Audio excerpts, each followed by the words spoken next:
Good afternoon. My name is Kara Smithfield. Can you tell me your full name, please?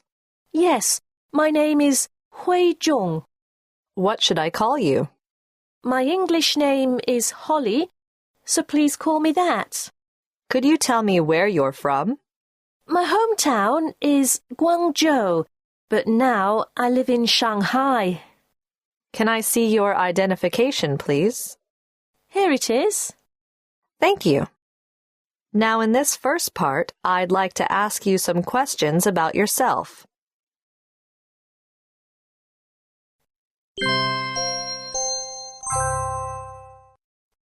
Tell me about the area where you live.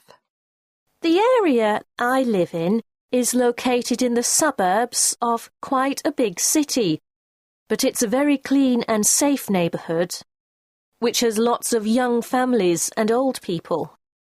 What do you find most enjoyable about living there?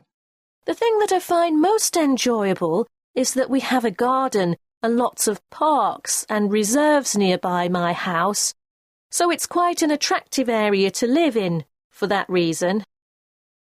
What is the area where you live famous or well known for? Well, I wouldn't say that it is particularly famous for anything special, but there is a really popular shopping centre just down the road, which people come to from all over the city. So that's what people who live in my city think of when they think of my suburb. Tell me about a typical day for you. On a typical day, like a weekday, I get up at around 7:30 a.m., have a shower and grab breakfast on the way to university.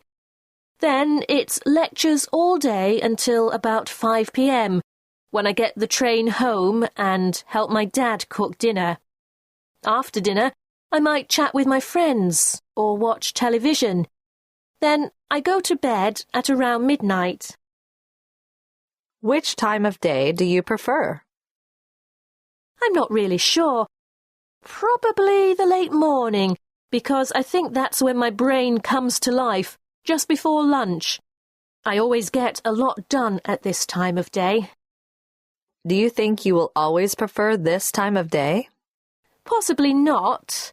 Maybe as I get older, I'll learn to love the early mornings like my mum. But somehow I don't think so. It's hard to say, really. Are there any times of day that you don't like? Well, yes. I hate mornings. It doesn't seem to matter what time I wake up. I always feel tired. So I really can't stand early mornings. They're a terrible time of day because then you know you have to get up. Now let's talk about collecting things. Do you or anyone you know collect things? Let me think. Yes, actually. My grandmother collects tea towels from around the world. Every time someone goes on holiday, they have to bring her one back. I'm not sure why. I think it's just something she started when she was younger, and now it's a habit. How does she go about collecting these items? Whenever her friends or family go away, they know they should bring back a tea towel for Grandma, so it's quite easy, really. They just go into the nearest tourist souvenir shop and buy one for her, pack it in their luggage, and bring it home. How long has she been collecting these items?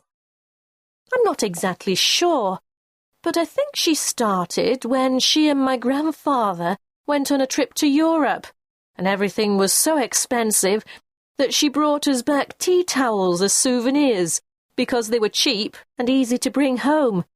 I think she would have been about 45 or something at that stage. What is the value in collecting things, do you think?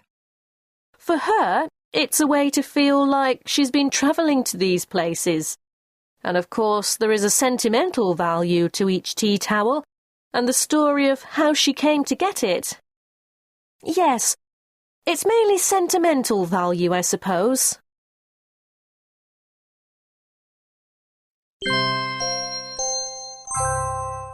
Now I'm going to give you a topic, and I'd like you to talk about it for 1 to 2 minutes. Before you talk, you'll have 1 minute to think about what you're going to say. You can make some notes if you wish. Do you understand? Yes. Here's some paper and a pencil for making notes. And here's your topic. I'd like you to talk about something naughty that you did when you were a child.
Well, it's hard to remember exactly, but I do recall one time when I suppose I was really quite naughty and disobedient. I was probably about 9 or 10, I think, and because we lived a short distance from school, about 20 minutes walk, my friend and I used to walk to school together every morning. On this morning at school, we were scheduled to have a talk by the local police officer about road safety, including crossing roads, riding bikes, and wearing helmets while on our bikes. It was all very serious, and the policeman arrived in his blue uniform. And to be honest, I think we were all a bit in awe of him, really. This was the last class of the day, and I think he told us some horror stories about traffic accidents to try and scare us into being very careful on the roads. Well, after that, the bell rang and school was finished for the day. And another friend of mine had brought her bike to school and asked me if I wanted to double home with her. Now, our school was on top of a very steep, long road, and for some reason, despite having had the safety lecture just beforehand, we decided it would be a lot of fun if she rode the bike and I doubled on the back, sitting just above the back tyre with my legs tucked in on top of the chain. Neither of us had bike helmets. Why we thought this was a good thing to do, I have no idea. So off we went, zooming down the steep hill of a one-way street.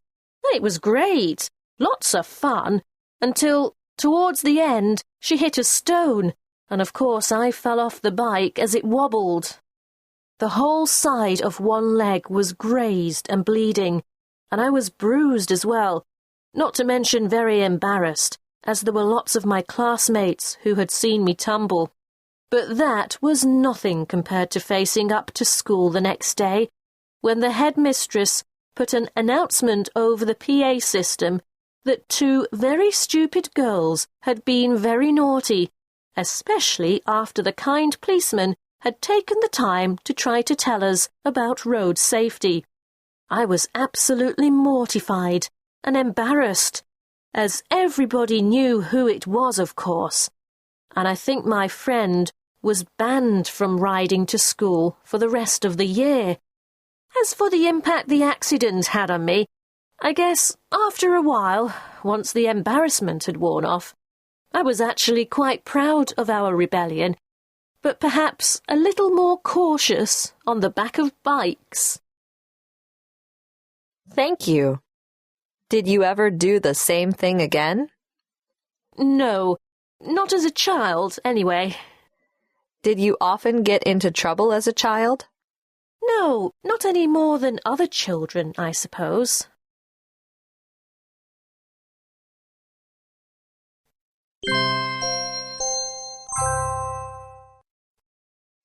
We've been talking about something naughty you did as a child, And now I'd like to discuss with you one or two more general questions related to this.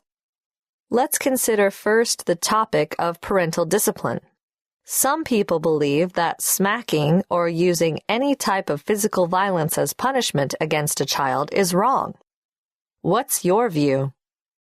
Well, yes, I completely agree that any type of violence should not be used as punishment. There are much better ways to discipline children, and I think that violence sends the wrong message to them, even if it is only a light smack. I think it has been shown that in countries with legislation which prevents the use of smacking as a form of discipline, there have been lower overall rates of child abuse. So that tells us something, doesn't it? Why do you think some people have difficulty disciplining and controlling their children? I think there are many reasons for people's struggle to discipline their children, but mainly I guess it is related to a lack of consistency and perhaps a lack of awareness on the part of parents as to what to do or how to go about disciplining their children. However, nowadays there are lots of television shows which focus on good parenting, and they all seem to talk about the importance of good boundaries and consistent consequences for bad behaviour. Maybe some parents are just too easily manipulated by their children. What are some of the disadvantages of having a strict upbringing? I think a very strict upbringing can have a few drawbacks. For instance, if you never get the chance to make your own mistakes and learn from them, then I think it's more likely that you might have a midlife crisis or a period later in life when you feel the need to rebel and break the rules, so to speak. Also, I think that if a strict upbringing prevents you from enjoying things in life that your peers are enjoying, then you are left with a feeling of resentment and a sense of missing out. Now let's talk about children misbehaving. What do you think are some of the reasons why children misbehave? There are all sorts of reasons. I suppose one of the main ones is that they misbehave in order to get attention, even though the attention might be negative, that is in the form of a punishment or scolding. Or they might play up in order to impress their friends, or they might just be hungry or bored, I guess. Another reason that they might misbehave is if they don't know the rules, or these haven't been consistently applied, so they don't know where they stand. Those are just a few reasons why children might be naughty. Do you think it is a good idea to ignore bad behavior or punish it?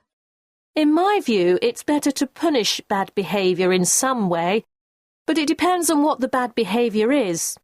For instance, if it's a temper tantrum, then I think it's probably a better idea to ignore it, because then the children don't receive any attention, good or bad, from their behaviour, so will hopefully be less likely to repeat it. On the other hand, I think there are some instances that need punishment, or maybe not punishment, but information about what is acceptable and what's not, depending on the child's age and ability to absorb that information. Do you think that children nowadays misbehave more or less than they did in the past? Why might this be so? I think that it's probably about the same. I mean, I know you hear older generations complaining about today's younger generation and how badly they behave, but really, I think it's just that we are more aware of it nowadays, and there are also more pressures and strains on young people today, so it's all relative. Although I would say that there has been a move away from extended family life in some countries, which has maybe had an effect on the way children are raised, and accordingly, their behaviour. Thank you. That is the end of the speaking test.